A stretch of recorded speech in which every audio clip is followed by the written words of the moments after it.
ഇനി ഇതും ഒന്ന് മൂപ്പിച്ചെടുക്കണം.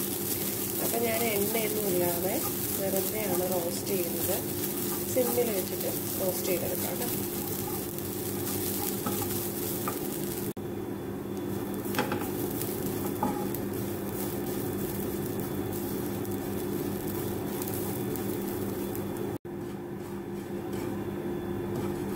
തേങ്ങ വറുത്ത് ഇത്രയായി, ഇനി കുറച്ചും കൂടി വരാനുണ്ട്.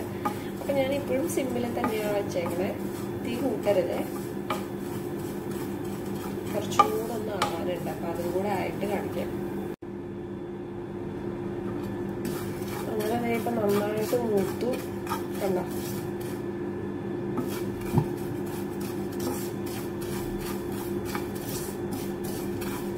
ഇനിയിപ്പം നമുക്ക് പൊടികളൊക്കെ ഇടാവുന്ന ഒരു പാകമായിട്ടുണ്ട്. നമുക്ക് പൊടിയൊക്കെ ഇട്ട് കൊടുക്കാം കേട്ടോ. ഇരുന്ന് കഴിഞ്ഞ് കഴിഞ്ഞാൽ കൂടുതൽ മൂത്ത് പോകും, അപ്പം കരിഞ്ഞു പോകും അല്ലാണ്ട്. അപ്പം അതേ 1 ടീസ്പൂൺ, പിന്നെ ഒരു ടീസ്പൂൺ, അങ്ങനെ 2 ടീസ്പൂൺ മൊത്തം മല്ലിപ്പൊടി ഇട്ടിട്ടുണ്ടേ.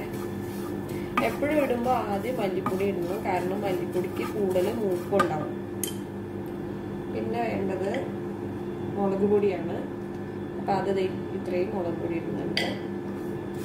മുളക് പൊടി ഇത്രയും ഇടുന്നത് എന്താണെന്ന് വെച്ചാൽ ഞാൻ പിന്നെ ഒരു 3 പച്ചമുളക് വേറെ ഇടുന്നുണ്ട്. അപ്പോൾ അതിൻ്റെ എരിവും ഉണ്ടല്ലോ, അതുകൊണ്ടാണ്. നമുക്ക് എരിവൊക്കെ നോക്കിയിട്ട് പാകത്തിനിടാം. ഇനി കുറച്ച് കാശ്മീരി ചില്ലി വേണം, കാശ്മീരി ചില്ലി ഇടാം. നിർബന്ധമൊന്നുമില്ല, ഞാനൊരു കളർ കിട്ടാൻ വേണ്ടിയിട്ട് ഇടുന്നതാണ്. ഫോട്ടോ ഒക്കെ എടുക്കുമ്പോൾ ഭംഗി വേണ്ട, അതിന് വേണ്ടിയിട്ട് ഇടുകയാണ്. പിന്നെ കുറച്ച് മഞ്ഞൾ, ഇത്രയും മതി. ഇത്രയും നേരം ഞാൻ തീ ഓഫ് ചെയ്തേക്കുമായിരുന്നു, കരിഞ്ഞു പോവാതിരിക്കാൻ. അപ്പൊ ഇനി നമുക്ക് തീ കൊടുക്കാം. അപ്പൊ ഇപ്പൊ ഞാൻ തീയൊക്കെ കൊടുത്തു. 1 സ്പൂൺ എണ്ണ ഒഴിക്കട്ടെ, കുറച്ചുകൂടെ ഒഴിക്കാം. പിന്നെ ഇറക്കാൻ നേരത്തെ എണ്ണ ഒഴിച്ചാൽ മതി. നേരത്തെ എണ്ണ ഒഴിച്ചു കഴിഞ്ഞാൽ ആ എണ്ണ മുഴുവൻ അത് കുടിച്ച് കുറേ എണ്ണ വേണ്ടി വരും. അപ്പൊ ഇങ്ങനെ മതി. ഇപ്പൊ ഇതിന്റെ കളറൊന്ന് മാറുന്നു നോക്കിക്കോട്ടാം. നല്ലൊരു ഡാർക്ക് കളറായില്ലേ, കണ്ട. ഞാനിത് ഈ പാത്രത്തിൽ നിന്ന് വേറെ പാത്രത്തിലേക്ക് മാറ്റട്ടെ, അല്ലെങ്കിൽ ഇതിനകത്ത് ഇരുന്ന് വീണ്ടും ചൂട് കൊണ്ടിട്ട് ഇത് മൂത്ത് പോകും. വീണ്ടും ഞാൻ അതേ പാനിൽ തന്നെ കുറച്ച് സാധനങ്ങൾ, ഗരം മസാലയുടെ സാധനങ്ങളൊക്കെ ഒന്ന് മൂപ്പിക്കാനുണ്ട്. അപ്പൊ ഇതുപോലെ ഒരു 2 കഷ്ണം പട്ട, ഒരു 3 ഏലക്കായ, ഒരു തക്കോലം, 2-3 ഗ്രാമ്പു, കുറച്ച് പെരിഞ്ജീരകം, അത് ഒരു പിഞ്ച് അത്രേ ഇട്ടിട്ടുള്ളൂ. പിന്നെ വേണ്ടത് ഇത്രയും കുരുമുളക്. ഇതെല്ലാം കൂടിയിട്ട് ഒന്ന് മൂപ്പിച്ചെടുക്കുക. ഇതെല്ലാം കൂടി ഒന്ന് ചെറുതായിട്ടൊരു മണമൊക്കെ വരുമ്പോഴത്തേനും ഇതും കൂടി നമ്മുടെ തേങ്ങ നേരത്തെ വറുത്ത് വെച്ചില്ലേ അതിനകത്തിട്ടിട്ട് നല്ല മഷി പോലെ അരച്ചെടുക്കണം. അപ്പൊ അത് ചെയ്തെടുക്കട്ടെ.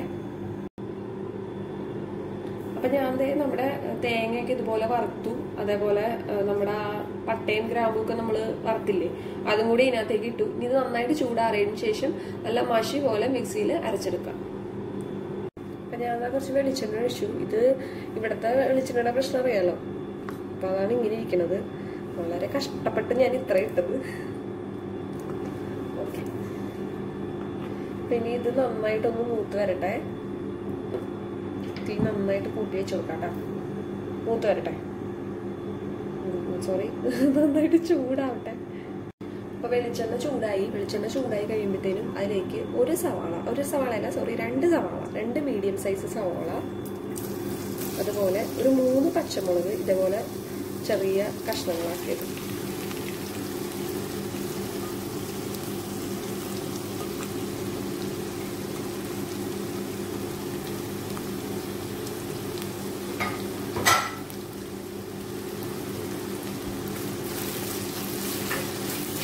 ഞാനിപ്പോൾ ഇരുമ്പിൻ്റെ ചീനച്ചട്ടിയിലാണ് ചെയ്യുന്നത്. അപ്പം നല്ല കളറും കിട്ടും, അതേപോലെ തന്നെ നല്ല ടേസ്റ്റ് ആയിരിക്കും. അല്ലെങ്കിൽ മൺചട്ടി ഉണ്ടെങ്കിൽ അതിൽ ചെയ്യാം. അപ്പം ഞാനിപ്പോൾ ഇതിലാണ് ചെയ്യുന്നത്. അതുപോലെ മറ്റു ഓയിലുകൾക്ക് പകരം നമ്മൾ വെളിച്ചെണ്ണയിൽ തന്നെ ചെയ്യാം. കാരണം തനി നാടൻ ഒരു സ്റ്റൈലിലുള്ള ഇതായതുകൊണ്ട് അങ്ങനെ ചെയ്യുന്നതാണ് നല്ലത്. അപ്പോൾ ഇത് മൂക്കട്ടെ, നന്നായിട്ട് മൂക്ക് വരാൻ എന്തായാലും നമുക്ക് കുറച്ച് ഉപ്പിടണമല്ലോ. അപ്പോൾ അതിടാം.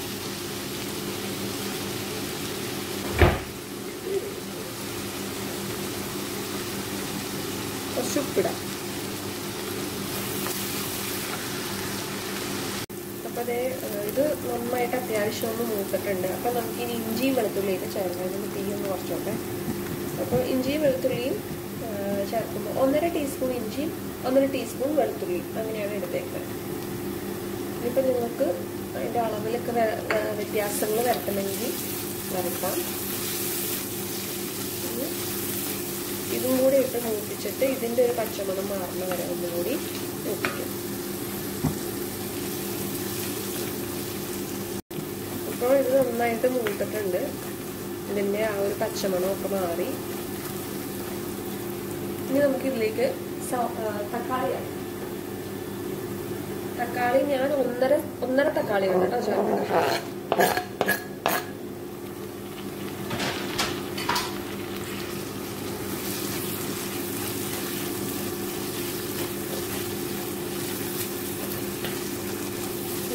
തക്കാളി ഒന്ന് നന്നായിട്ട് മൂത്ത് വരട്ടെ. അപ്പോൾ നമ്മുടെ തക്കാളിയൊക്കെ ഇതിനകത്ത് നന്നായിട്ട് ഉടഞ്ഞു അല്ലോ. ഉടഞ്ഞ് ചേർന്നപ്പോൾ ഇനിയിപ്പോൾ നമുക്ക് എന്ത് ചെയ്യാം, നമ്മുടെ തേങ്ങ വറുത്തരച്ചത് ചേർക്കാം. അപ്പം ഞാനത് ആദ്യം ഒന്ന് വെള്ളം ചേർക്കാതെ ഒന്ന് പൊടിച്ചെടുത്തു. അത് കഴിഞ്ഞിട്ട് കുറച്ച് വെള്ളം ചേർത്തിട്ട് അരച്ചെടുത്തു. അപ്പം അത് നമുക്കിതിനകത്തേക്ക് ചേർക്കാം.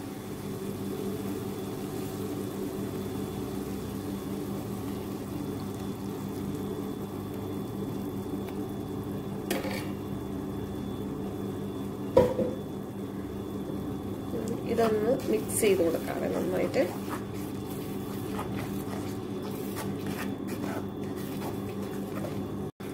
അപ്പോൾ ഈ അരപ്പ് ചേർത്തിട്ട് ഞാൻ അപ്പം തന്നെ ചിക്കൻ ഇടത്തില്ല. ഇതൊന്ന് തിളയ്ക്കും. തിളച്ചിട്ടാണ് ഇടുള്ളൂ.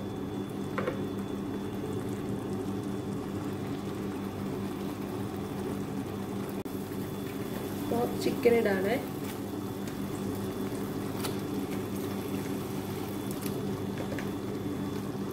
വാങ്ങിയപ്പോൾ 1 കിലോ ഉണ്ടായിരുന്നു. 1 കിലോയും പിന്നെ കുറച്ചും കൂടി കൂടുതലുണ്ടായിരുന്നു. അപ്പോൾ പിന്നെ അത് മുറിച്ചൊക്കെ വന്നപ്പോൾ പിന്നെ അതിൻ്റെതായ മാറ്റങ്ങൾ വന്നിട്ടുണ്ടാവും.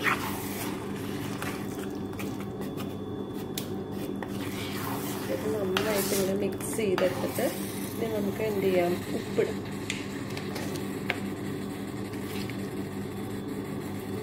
ഞാൻ നേരത്തെ സവാള മൂപ്പിച്ചപ്പോൾ കുറച്ച് ഉപ്പിട്ടായിരുന്നു. അപ്പോൾ ഇനിയിപ്പോൾ ഇതിനകത്ത് പിടിക്കാനുള്ള ഉപ്പും കൂടി ഇട്ടിട്ടുണ്ട്. അപ്പോൾ ഇനി നമുക്കിത് മൂടി വെച്ചിട്ട് വേവിക്കണം. അപ്പോൾ അതിന് മുമ്പായിട്ട് ഞാനൊരു ഇത്തിരി വെള്ളം ഒഴിക്കും.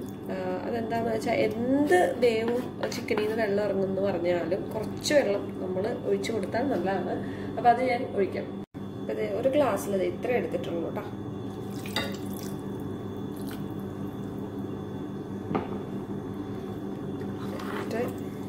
നന്നായിട്ട് മിക്സ് ചെയ്ത് വെക്കാം. ഇനി പിന്നെ കളറൊക്കെ നന്നായിട്ട് മാറും കേട്ടോ. കളറ് നല്ല കളറ് വരും. എന്താണെന്ന് വെച്ചാൽ നമ്മൾ ഇരുമ്പ് ചീനച്ചട്ടിയിലാണ് ചെയ്തേക്കണേ. അപ്പോൾ എന്തായാലും നല്ലൊരു കളറ് വരും. അപ്പം ഇനിയിപ്പോൾ നമുക്കിത് മൂടി വയ്ക്കാം.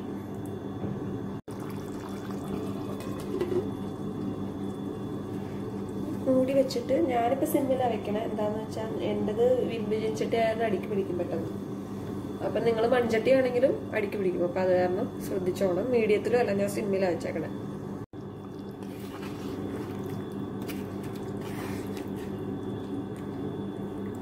ഇടയ്ക്ക് ഒന്ന് മൂടി തുറന്നിട്ട് ഒന്ന് ഇളക്കി കൊടുക്കണേ. ഇനിയിപ്പോൾ കുറച്ചൊന്ന് ഹൈ ഫ്ലെയിമിൽ വെക്കാം.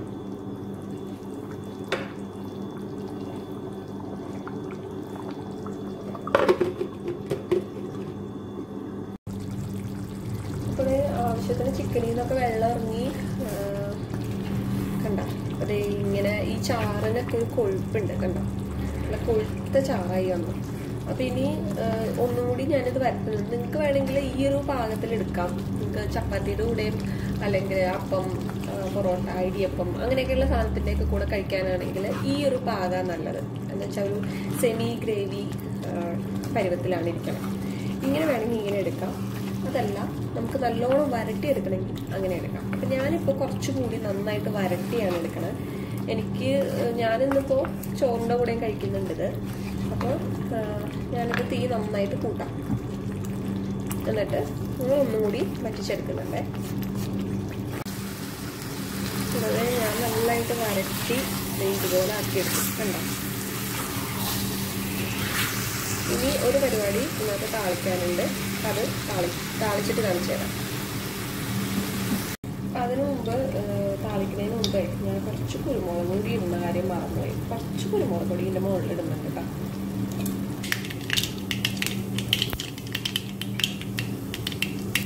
തീ ഒന്ന് കുറച്ച് വയ്ക്കട്ടെ. എന്നിട്ട് മുളക് കുറച്ച് കറിവേപ്പില, പിന്നെ കുറച്ച് ചെറിയ ഉള്ളി, 2-3 ചെറിയ ഉള്ളി എടുത്തിട്ടുണ്ട് കേട്ടോ. ഇതൊന്ന് നല്ല ബ്രൗൺ കളറാകുമ്പോൾ നമുക്ക് ഇത് നമ്മുടെ ചിക്കനിലേക്ക് ഒഴിക്കാം.